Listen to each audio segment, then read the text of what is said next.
आइए मेरे मित्रों, हम चर्चा करेंगे indicators of lack of neutrality. वो कौन कौन से इंडिकेटर्स हैं,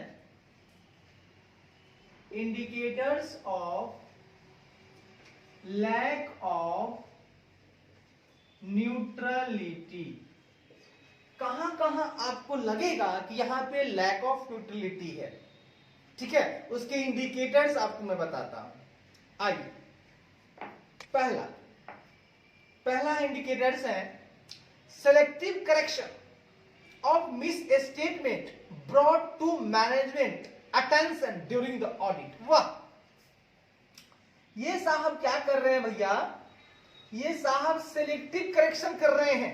आहा, हाँ, ऑडिट के दौरान मैनेजमेंट के अटेंशन में बहुत सारे मिस स्टेटमेंट आया। ऑडिट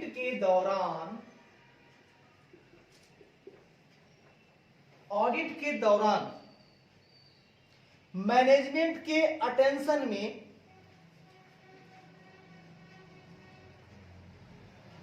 मैनेजमेंट के ध्यान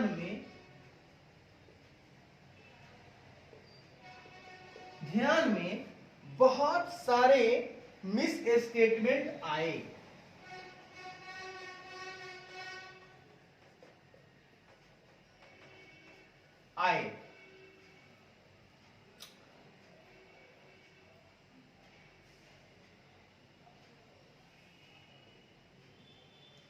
ठीक है, आए। उनमें से सिलेक्टिव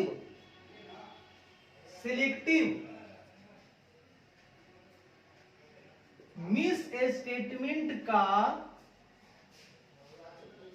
करेक्शन किया गया। देखिए, ऑडिटर ने क्या किया, जब ऑडिट हुई तो उस दौरान बताया कि भाई मैनेजमेंट देखो, यहां बहुत सारी गलतियां हैं, ठीक है।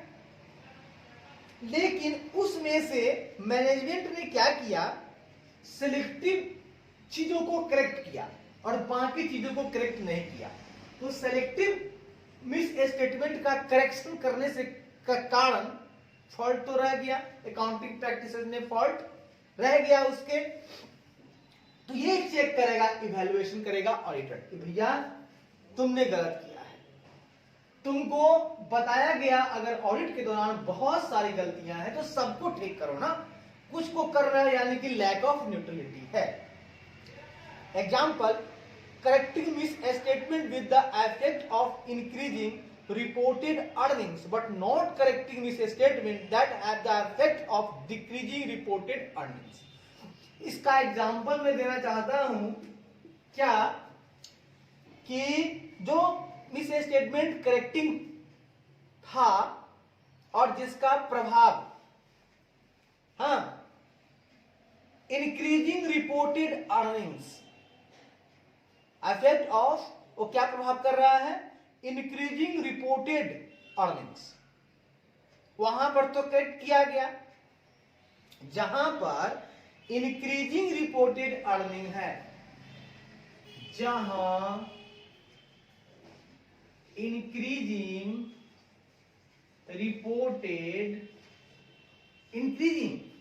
अर्निंग है,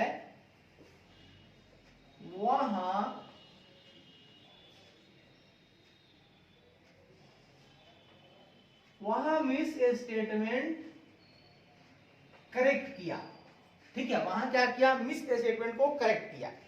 जहां लग रहा है कि अर्निंग्स को बढ़ाना चाहिए, है ना, जहां इंक्रीजिंग रिपोर्टेड, है ना, रिपोर्टेड अर्निंग जहां बढ़ रहा है, जहां रिपोर्टेड अर्निंग क्या हो रहा है, रिपोर्टेड अर्निंग बढ़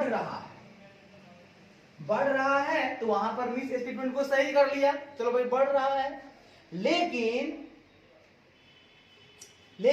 करेक्ट,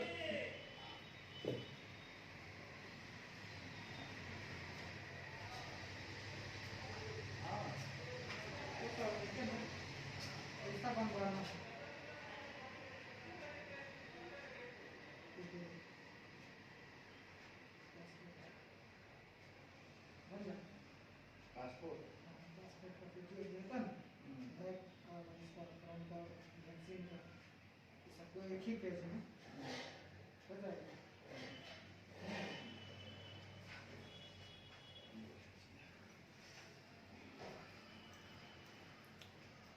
आइए हम लोग देखते हैं यहां पे, तो not correcting miss statement that have effect of decreasing reported earnings. जहां रिपोर्टेड अर्निंग्स घट रहे हैं वहां मिस स्टेटमेंट सही नहीं किया।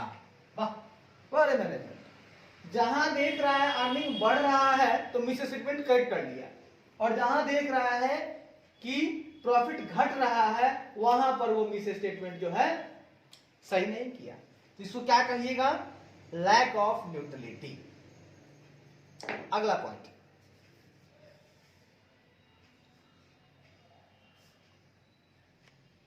लैक ऑफ न्यूट्रलिटी और कहां मिल रहा है सुनिएगा। पहला पॉइंट तो वो देख लिया, ऑडिट के दौरान में सेलेक्टिव क्या कर रहा है, वो सेलेक्टिव करेक्शन कर रहा है, बहुत चालू है। दूसरा पॉइंट यहां पे कह रहा है कि उसने क्या किया है कि मैनेजमेंट बायस है। कब बायस है? मैनेजमेंट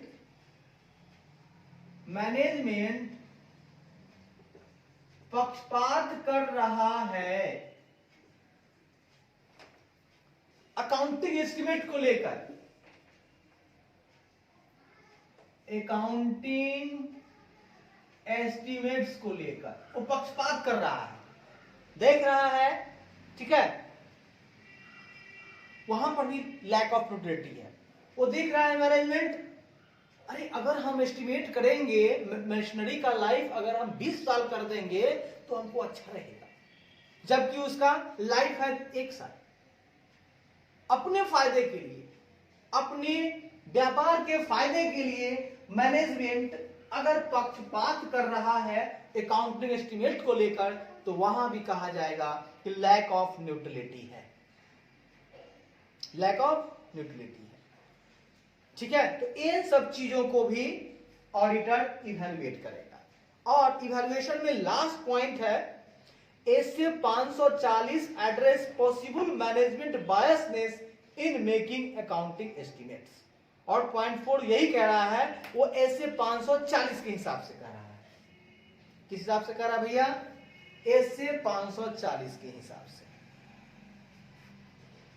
उसका पॉइंट है चौथा नंबर, जो 3 बताए हैं। ऐसे 540 एड्रेस करता है कि पॉसिबल मैनेजमेंट बायसनेस तो नहीं है अकाउंटिंग एस्टिमेट बनाते समय। ऐसे 540 पता लगाता है, एड्रेस पता लगाता है कि अकाउंटिंग एस्टिमेट बनाते समय, अकाउंटिंग एस्टिमेट करते समय मैनेजमेंट क्या पॉसिबल बायसनेस कर रहा है। मैनेजमेंट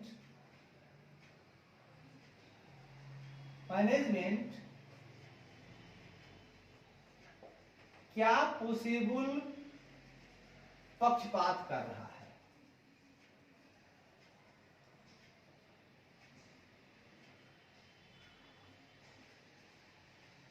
मतलब ऐसे 540 के हिसाब से भी अकाउंटिंग एस्टिमेट करते समय मैनेजमेंट क्या कोई पॉसिबल पक्षपात कर रहा है, इसका इवैल्यूएशन करेगा कौन? ऑडिटर। जैसे indicators of possible management biasness do not constitute miss statement for purpose of drawing conclusion on the reasonableness of individual accounting estimates. They may, however, affect the auditor's evaluation of whether the financial statements as a whole are free from material misstatement. हमने आपको बताया biasness check करना है accounting estimates के दौरान, तो कैसे पता चलेगा? उसका इंडिकेटर्स क्या है, इंडिकेटर्स क्या है,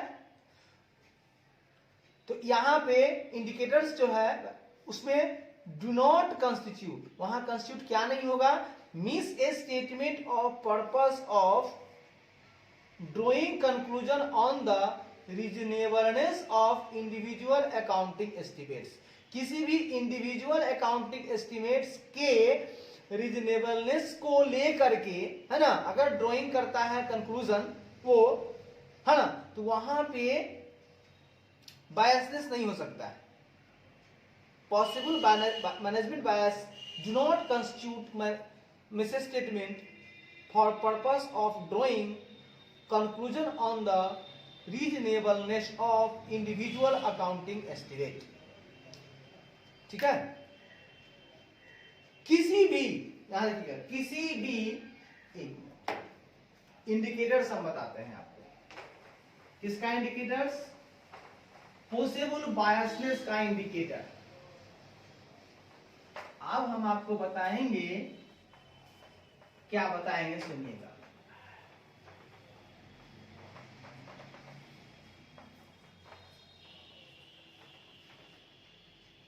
Indicators of possible biasness.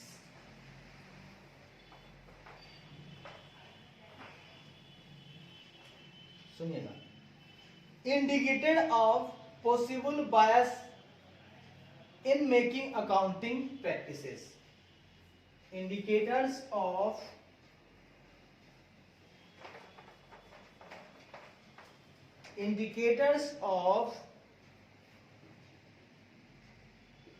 possible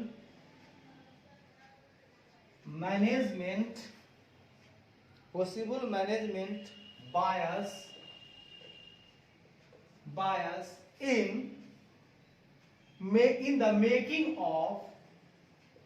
in the making of accounting estimates, making of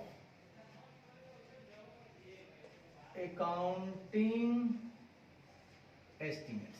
ठीक है, indicators of possible management bias in the making of accounting estimates, इसमें शामिल नहीं होगा, do not constitute, इसमें शामिल नहीं होगा, इसमें शामिल नहीं होगा, क्या शामिल नहीं होगा, ऐसी गलती, ऐसी मिस स्टेटमेंट जो, ऐसी मिस स्टेटमेंट जिनका पर्पस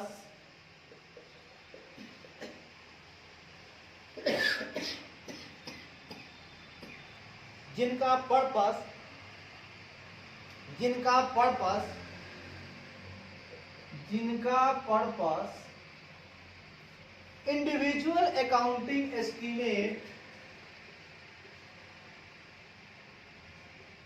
का पर्पस, इंडिविजुअल अकाउंटिंग एस्टिमेट्स के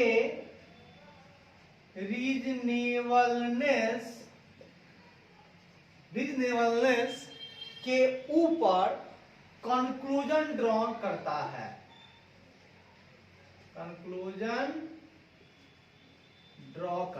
ठीक है।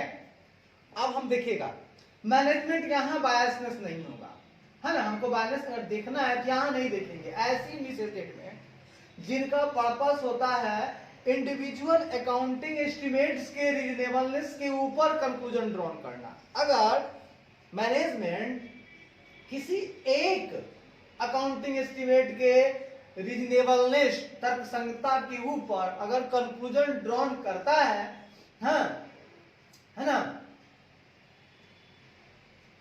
और उस मिस स्टेटमेंट को लेकर के, है ना, तो वैसा मिस स्टेटमेंट यहाँ पे शामिल नहीं होगा। तो या एक अकाउंटिंग एस्टिमेट में अगर कोई गलती हो गई है तो उसमें मैनेजमेंट के बायसनेस को हम नहीं चेक करेंगे, वहां पे नहीं चेक करेंगे, ठीक है। हो सकता है affect the auditor's evaluation of whether the financial statement as a whole are free from material misstatement.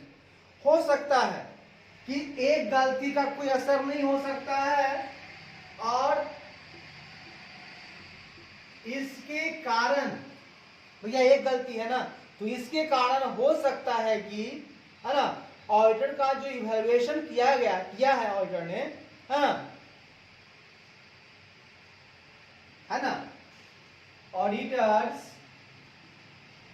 Auditors के इवैल्यूएशन,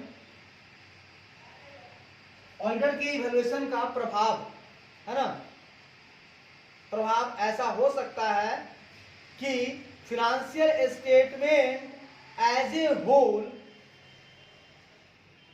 इवैल्यूएशन का प्रभाव, ठीक है, वो इवैल्यूएशन किया, एक गलती है कोई फर्क नहीं पड़ता है, इवैल्यूएशन का प्रभाव क्या कि फिनेंशियल स्टेटमेंट जो है एज ए होल क्या है, free from material miss statement, free from material miss statement. हाँ भैया, एक गलती कोई खास बात नहीं है और ऑडिटर इवैल्यूएशन कर भी लिया, वो गलती पकड़ाया नहीं, और गलती नहीं पकड़ाया और वो देखा तो भैया एज ए होल तो मेरे फिनेंशियल स्टेटमेंट एकदम फ्री है मटेरियल मिस स्टेटमेंट से, ऐसा भी हो सकता है। तो ऑडिटर को बहुत सारा इवैल्यूएशन करना होगा। हम लोगों ने यहाँ पढ़ा कि ऑडिटर को बहुत सारे इवैल्यूएशन करना पड़ता है। वो जानता है, ऑडिटर पहला चेक करता है कि जो भी फिनेंशियल स्टेटमेंट तैयार हुए हैं क्या वो एंटिटी के रिक्वायरमेंट के हिसाब, एंटिटी ने के requirement of applicable financial reporting framework के हिसाब से हुआ है कि नहीं। और दूसरा हम चेक करते हैं मैनेजमेंट के जजमेंट में क्या पॉसिबल बायसनेस हो सकता है, उस बायसनेस को चेक करेंगे, ठीक है। क्या नहीं, हम इवेल्युएट करेंगे एंटिटी ने जो अकाउंटिंग प्रैक्टिसेस लगाई हैं, ठीक है, क्या वो प्रैक्टिसेस का क्वालिटेटिव एस्पेक्ट क्या है, उसका इवेल्युएशन करेंगे। तो एफआरएफ के हिसाब से बनाया जाए और अकाउंटिंग प्रैक्टिसेस जो हैं वो क्वालिटेटिव होनी चाहिए। बहुत सारे इंडिकेटर्स हमने पढ़े जहां मैनेजमेंट बायस हो सकता है, जैसा कि पहला, बहुत सारे जजमेंट वो लगाता है, उस जजमेंट में बहुत सारे फाइनेंशियल स्टेटमेंट में अमाउंट्स बहुत सारे डिस्क्लोजर होते हैं, रिकॉर्ड्स के बहुत सारे डिस्क्लोजर होते हैं, रिकॉर्ड्स के बहुत सारे अमाउंट होते हैं, वहां पे वो बायसनेस कर सकता है, वहां वो जजमेंट लगा सकता है। तो वहां पे वो अपना अकाउंटिंग प्रैक्टिसेस के हिसाब से प्रैक्टिसेस कहता है कि वो ऐसा कर सकता है। तो हमें देखना है कि क्या उसने सही किया है या गलत किया है। ऐसे 260 के हिसाब से जो डिस्कशन करना है क्या उसने किया है। साथ ही साथ यह भी हमें देखना होगा कि ऑडिटर को सावधान रहना होगा कि कोई भी पॉसिबल बायसनेस अगर मैनेजमेंट के जजमेंट में हो रहा है तो उसके क्वालिटेटिव एस्पेक्ट को भी देखेगा। ये सब आते हैं qualitative aspects of entity accounting practice के अंदर। जो एंटिटी है उसके अकाउंटिंग प्रैक्टिसेस के अंदर जो भी क्वालिटेटिव एस्पेक्ट है वहां ये सब आते हैं। ऑडिटर जो है ना, ऑडिटर क्या कर सकता है, वो देखता है कि अगर कोई लैक ऑफ न्यूट्रिलिटी है अनकरेक्टेड मिस स्टेटमेंट के साथ, तो लैक ऑफ न्यूट्रिलिटी के कारण हो सकता है कि financial statement materially miss stated हो जाए। तो हमें चेक करना है लैक ऑफ न्यूट्रिलिटी नहीं होनी चाहिए। लैक ऑफ न्यूट्रिलिटी तभी आएगा जब मैनेजमेंट को ऑडिट के दौरान बहुत सारी गलतियां मिलेंगी, उनमें वो सिलेक्टिव करेक्शन करेगा। मतलब जहां उसको अर्निंग दिख रहा है मिस स्टेटमेंट को सही कर लेगा और जहां लॉस दिख रहा है वो गलतियों को नहीं ठीक करेगा। दूसरा नंबर, हो सकता है कि मैनेजमेंट अकाउंटिंग एस्टिमेट करते समय बायस हो जाए। जैसे कैसे बायस होगा, इसमें याद रखना है, ध्यान रखना है कि अगर इंडिविजुअल अकाउंटिंग एस्टिमेट को लेकर के, उसके रीजनेबल को लेकर के अगर वो अकाउंटिंग एस्टिमेट लगाता है तो वहां पर बायस होने की संभावना कम है। क्योंकि एक गलती से हो सकता है कि ऑडिटर ने को लगे कि financial statement as a whole free from material misstatement है, हो सकता है, it is possible, thank you very much, मिलते हैं नेक्स्ट क्लास में, बाय।